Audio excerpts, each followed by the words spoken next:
Okay everyone, welcome back to Orcs Must Die 2. Where we left off, I finished explaining the game, and now we're on to the map Chasm.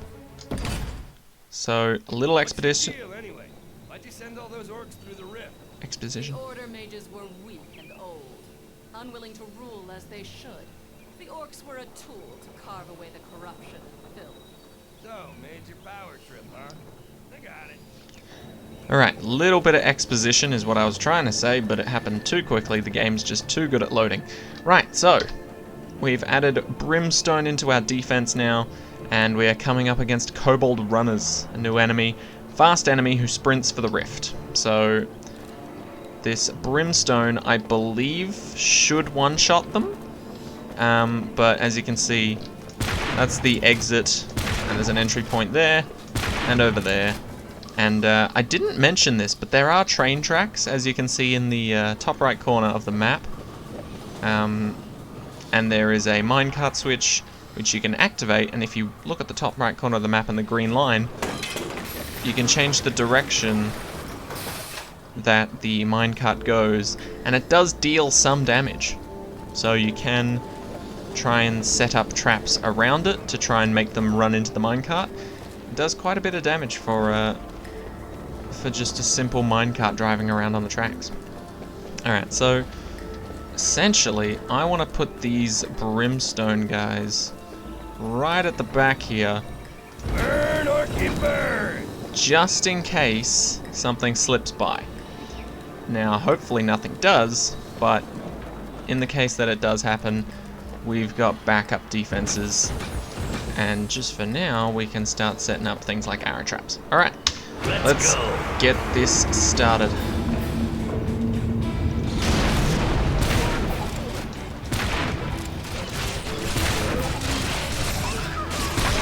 Okay, so those are the little kobolds, the ones that run a lot faster. They will in fact activate, but also ignore a lot of traps. Like, for example, they can run so fast that they run over certain traps before they even have time to activate. So they are a pretty big threat in that regard. So you want to either take them out early or make sure you have a trap that does something similar. Are you really stuck? Really? There we go. Okay. Alright, a new rift is opening. I believe that is this one. So Orc pincushions coming right up. let's go this again. Let's go. Pre-fire some grenades. It kind of worked. Alright, our main targets are the speedy guys. Everybody else slow and generally weak, but we're mainly just banking on the slow part. As you can see, the Kobold Runners can actually run so fast that they trigger the arrow walls. That's how it's done. But don't actually get hit by them. I'm so clever and handsome. So we're going to try and set up a bunch of arrow walls here, but where are they coming from? treat time. This way.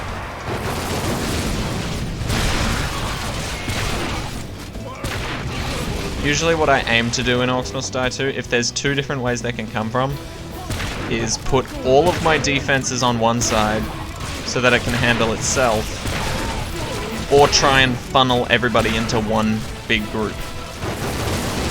Which seems weird, because a lot of the time in BTD 6, you do not want to do that. Usually funneling everything into one big group is the last thing you want to do.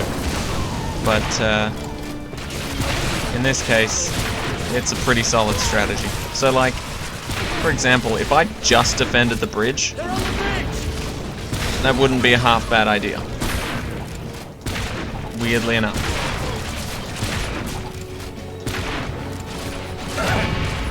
Alright, let's just start it immediately. I like this one. Stack up some more brimstone.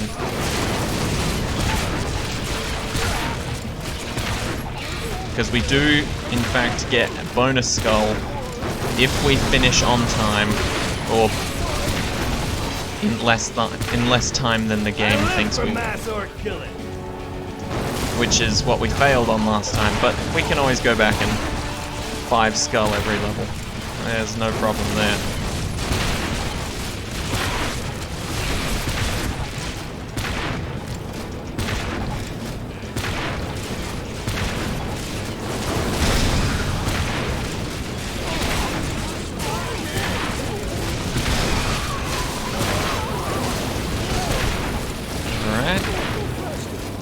A little bit hectic, but I'd say we have it under control.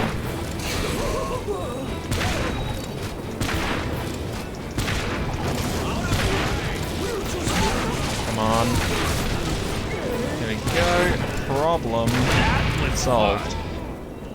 That's gonna leave a mark. Let's put some tar up here just to slow them down a bit before they start hitting the brimstone here. Okay, they're starting on this side. Let's send the minecart that way. Just to get a little bit more damage in there.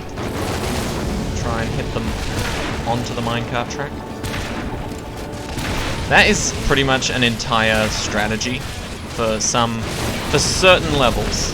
It can be an entire strategy just to throw orcs off the map, which is a strategy I very much love, and you will see me use it. Don't you worry about that.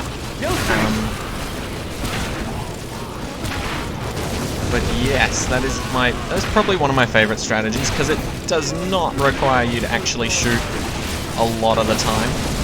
Like, you might have to shoot a couple if it gets too overwhelmed, but besides that, generally you're in good hands if you're just insta-killing them by throwing them off the map. It's fine. We've got it covered. Hey, there we go. That's the victory dance we want to see. Boom! So essentially you get a different victory dance depending on how many skulls you get. And when we do the splits, we know we've done 5 skulls. And there it is, the spring trap. Throws enemies, resets after firing. So we're going into the spell book to immediately start working on upgrading this, because the upgrades for this reduce the cost for it, which is pretty damn good. We've got 4 skulls. Surely that can buff something. Something that we use? Doubtful. Tar? Reduce the cost, even better. You guys know I love my reducing costs. Alright, what's the next map? The Crossing. No matter. As more rifts appear, our powers grow. Together we will sweep the orcs aside. Then what? Get married? A little army of war mage babies? I would sooner rip your beating heart from your chest. Yeah, I get that a lot. How poetic. I don't know if you guys can actually hear that, but essentially it's the 2 main characters talking, and one just said something about ripping out the other's beating heart before getting married and having kids.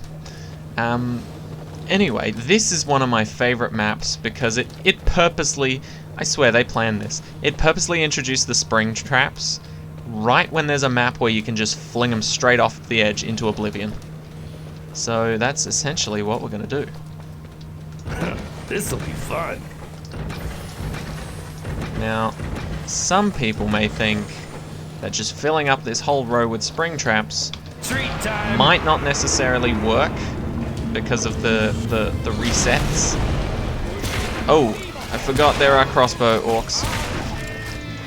Crossbow orcs can actually be quite a pain, because you do get a bonus skull if you can get through an entire level without taking damage, but crossbow orcs are quite smart in the AI department because they aim where you're going to be rather than where you are.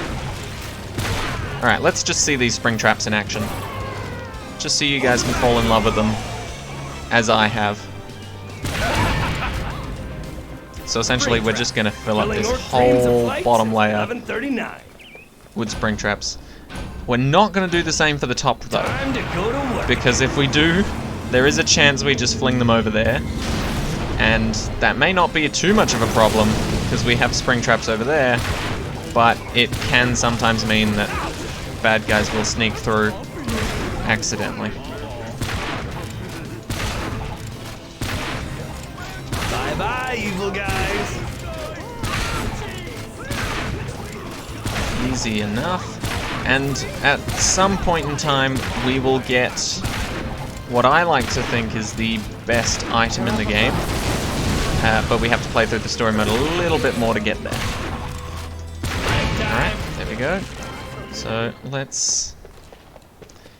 And it's really handy being able to place these from a distance. So good. Killing season. Just send some bombs over preemptively. God, you gotta love the spring traps.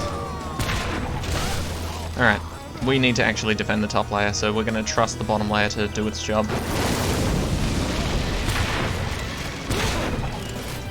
And the best way to keep an eye on the bottom layer is with the mini-map. Everything seems to be... No! Oh, that minecart came in clutch.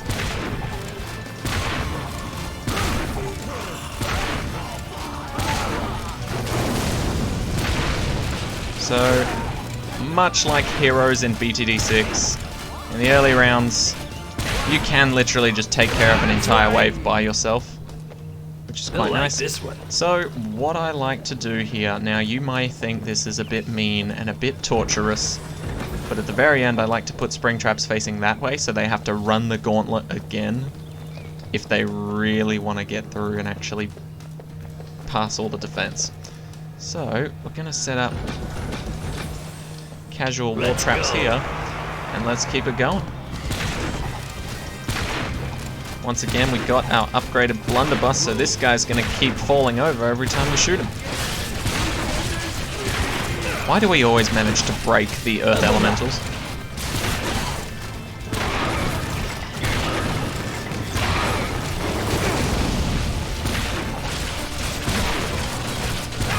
Oh, and I don't know if I explained this before, but essentially, the only way you can lose rift points is if enemies get through and into the rift, in which case that number in the top left, the 20, will go down, or if you, as a character, die. Because if you die, I think you lose 3 rift points, and then depending on the character you let through, you could lose anywhere between 1 and 5 rift points. So overall, we should be quite fine. We're going to put these here to try and stop the kobolds from just triggering all of them without actually getting launched. Preemptive bombs. Yeah, kind of worked. Alright, I think I relatively trust that side enough. Having all those spring traps alongside the minecart just makes it near impossible for the bad guys to get through.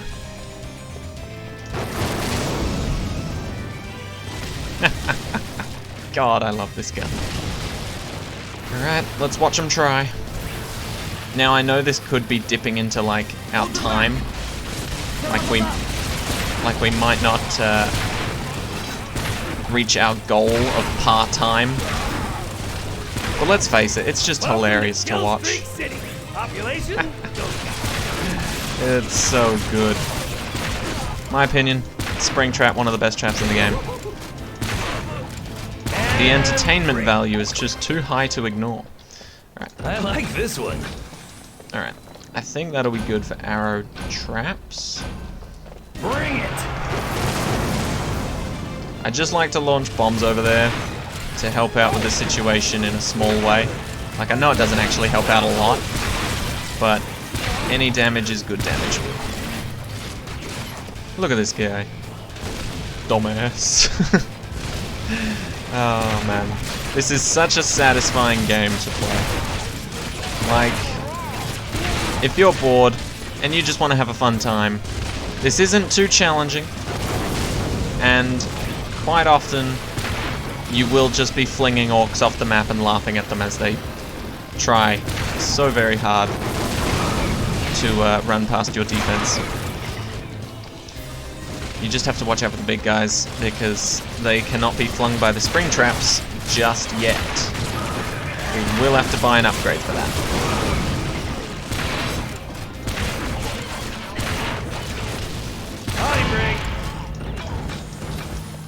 Alright, I think we've just about got that side covered. Let's also just put some brimstone down. Alright, let's try and make part-time if we can.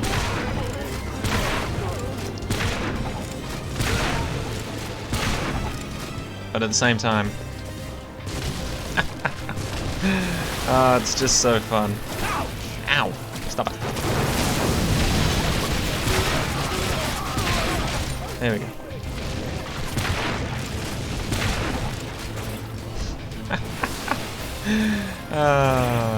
See, this is why it's such a satisfying game. Moments like this. It's like you can't get the same feel from BTD6 just because you're like just popping balloons. Kill streak.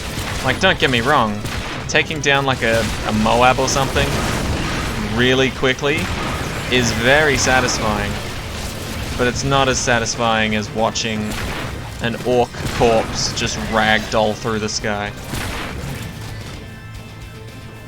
Like, oof.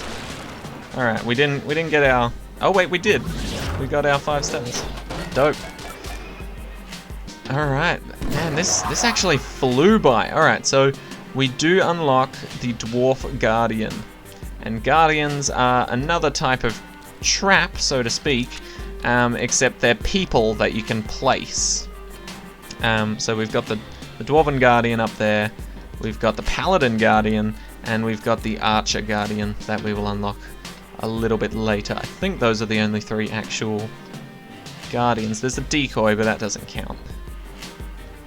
Okay, so we might try them out in the next episode, but for now, I do want to upgrade our spring traps even further.